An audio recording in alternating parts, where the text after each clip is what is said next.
subukan na punta karon sa June guys, matik atong priority na pod is mga gamit sa atong mga anak sa ilang school, silang pag-schooling no. So kung kapos ka sa budget, palita ra og hinihinay ayo pugsa, kung na kay kautangan utanga kay para po na si mong anak no, para sa future na nila. Kay lisod po ni kadyo ning watay gamit mo eskwela guys no, kay nakaagi butana no nga kani mga ayo tagpapil tungod kay walang wala ta. Pero sa akong part guys nga bilang amahan maning kamot nito nga ma-provide no tanan no sa mga anak.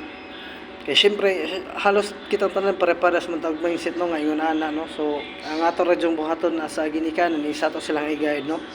Ato silang kumustaon kanon nay kung ug asa sila dapat naglisod kay aron nato pong ma-guidance. So mo din ni responsibilidad nato no bilang usa ka ginikanan. So always do di supervise yung mga anak guys para di sila maligaw og kuan landas, especially ang mga barkada guys mo dun ay pinakalisod ha ug makaagi ang imong anak ug mga barkada nga mga siya matakdan gyud na sila.